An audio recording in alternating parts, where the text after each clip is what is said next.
కాలం మారిన చెక్కుచెదరని గిరాకీ కలప సొంతం. గృహ నిర్మాణం, వినియోగ వస్తువుల్లో ప్లాస్టిక్, ఫైబర్, ఇనుము ఉత్పత్తులున్న అగ్రస్థానం చెక్క కుర్చీలు, మంచాలదే. అయితే ఏటా తరిగిపోతున్న తరువులతో కలప గిరాకీ రెట్టింపవుతోంది. ప్లైవుడ్ పరిశ్రమ ముడిసరుకు కొరతను ఎదుర్కొంటోంది. ఈ లోటును భర్తీ చేసే ప్రయోగాలు ఎన్నో కొనసాగుతూ ఉన్నాయి. అలాంటి కలప వృక్షాలలో ఒకటి మలబారు వేప. దక్షిణాది రాష్ట్రాల్లో రైతుల ఆదరణ పొందిన ఆ తరువు ఇప్పుడు తెలుగు రాష్ట్రాల్లోనూ విస్తరిస్తోంది. కలప సాగుపై ఆసక్తి చూపుతున్న రైతులు మలబారుపైన దృష్టి సారించడం శుభపరిణామం. ఏపుగా నిటారుగా పెరిగిన ఈ చెట్లు మిలియేసి కుటుంబానికి చెందినవి. మలబారు వేపగా ప్రసిద్ధి చెందిన కలప వృక్షాలు తెలుగు రాష్ట్రాల్లో విస్తరిస్తున్నాయి. హైదరాబాద్ శివారు ప్రాంతం శామిరిపేట మండలం లాల్గడి మలక్పేట గ్రామంలో 5 ఎకరాల్లో ఔత్సాహిక రైతు సాగు చేసిన మలబారు తరువులు చుట్టుప్రక్కల వారిని ఆకర్షిస్తున్నాయి.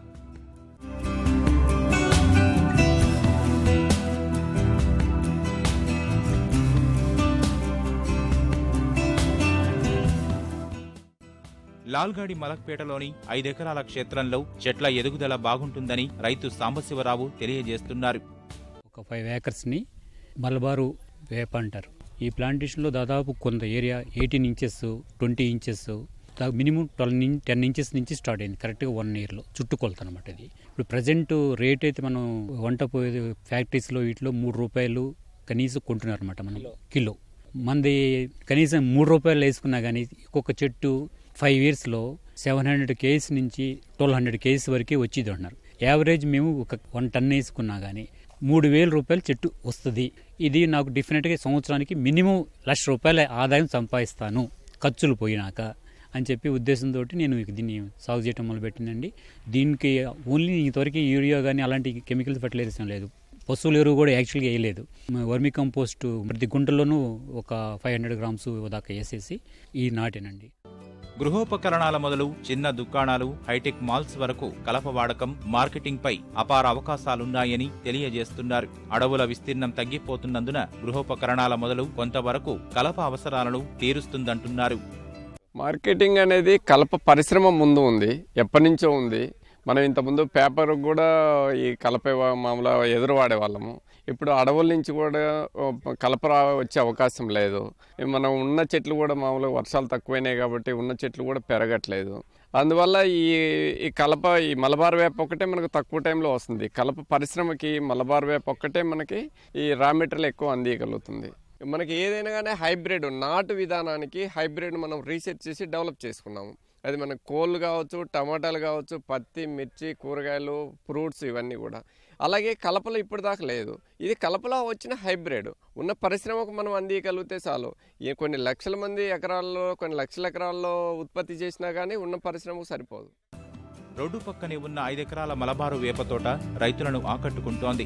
దారిన పోయేవారు సాగు, ఆదాయ వ్యయాల గురించి ఆరా తీస్తున్నారు. ఈ ప్రాంతంలో ప్రతి నెల మొదటి వారంలో రైతుల గ్రామసభ నిర్వహించుకునే గ్రామస్తులు ఈసారి మలబారు వేప తోటలో సభ జరిపారు. మీలియా, దూబియా చెట్లలో అంతర పంటలుగా సాగు చేసిన అరటి చెట్లు పచ్చగా వెలిగిపోవడం చూసి స్థానిక రైతులు ఆశ్చర్యపోతున్నారు. ఇక్కడ మా గ్రామంలో ఈ మలబారు వేప అనేది చాలా బాగుంది. ఇప్పటివరకు మేము మా గ్రామంలో కానీ మా ఏరియాలో చూడలేదు. ఇది రైతు మీటింగు, రైతు సదస్సు అని చెప్పేసి మా గ్రామంలో ప్రతి నెల జరుగుతూ ఉంటుంది. ఈరోజు ఎందుకంటే ఈ గ్రామానికి దగ్గర ఉంది, చాలాసార్లు చూస్తూ ఉన్నాం. రైతులందరూ కూడా ఈ యొక్క పంట బాగుంది, ఈ మలబారు వేప చాలా బాగుంది, దీని గురించి తెలుసుకుందామని చెప్పేసి ఇక్కడ రావడం జరిగింది. యొక్క పురుగు లేకుండా ఏం లేకుండా కూడా తక్కువ పెట్టుబడితో ఎక్కువ లాభాలు ఉండే విధంగా ఉంది కనుక మేము కూడా పెట్టాలి, మా గ్రామంలో ఇంకా పెట్టాలని అనుకుంటున్నాం. అతివృష్టి, అనావృష్టి పరిస్థితులను కొంతవరకు తట్టుకునే ఈ కల్పవృక్షాన్ని సాగు యోగ్యం కాని భూముల్లో వేసుకోవచ్చని వ్యవసాయాధికారులు వివరిస్తున్నారు. ముఖ్యంగా ఈ మలబారు వేప పంట అనేది వాతావరణ కాలుష్యాన్ని తగ్గించడానికి మంచిగా ఉపయోగపడుతుంది. అంతేకాకుండా ఒక రైతుకు గనక ఒక 2 నుంచి 3 ఎకరాలు ఉంటే ఒక అరెకరం నుంచి 1 ఎకరం వరకు ఈ పంటని వేసుకొని 7-8 ఇయర్స్ తర్వాత మనకి ఎకరానికి 10 నుంచి 15 లక్షల వరకు దిగుబడి అనేది పొందవచ్చును. మనకి వ్యవసాయం అనేది చాలా వరకు వాతావరణం మీద డిపెండ్ అయి ఉంటుంది. ఈ పంట గనక వేసుకున్నట్టయితే మనకి కొద్దిగా నీటి సౌకర్యం ఉంటే గనక వాటికి తట్టుకునేటటువంటి గుణం అనేది ఈ పంటకి ఉంది. దీంట్లో ఎటువంటి ఆర్గానిక్ ఎరువులు తప్పితే కెమికల్ ఫర్టిలైజర్స్ కానీ కెమికల్ దీన్ని కానీ వాడలేదండి. ఒక్క ఇదేంటంటే కింద కలుపు వచ్చిన దాని వరకు మాత్రం మేము కెమికల్ పెస్టిసైడ్స్ వాడాల్సి వచ్చింది. దీంట్లో అల్లం, మిరియాలు కూడా సాగు చేయాలని ప్లానింగ్లో ఉన్నామండి. అది కూడా దీంట్లో ఈ నీడ ఎక్కువగా ఉంటుంది కాబట్టి దీంట్లో సాగు చేసేటప్పుడు ఆర్గానిక్ పద్ధతిలో సాగు చేసిన ప్రతి ఒక్క ప్రోడక్ట్కి కూడా రేట్ ఎక్కువగా వస్తుంది కాబట్టి దాన్ని మేము ఇక్కడ సాగు చేసి అది కూడా నిరూపించాలని చూసుకుంటున్నాము. దేశంలో కలప కోసం అడవుల నరికివేత ప్రమాద స్థాయిలో కొనసాగుతోంది. 33% అటవీ విస్తీర్ణం 18% పడిపోయి కాలుష్యం, ప్రకృతి వైపరీత్యాలు తీవ్రమవుతున్న తరుణంలో కలప వృక్షాల పెంపకం ఆశాజనకంగా కనిపిస్తోంది.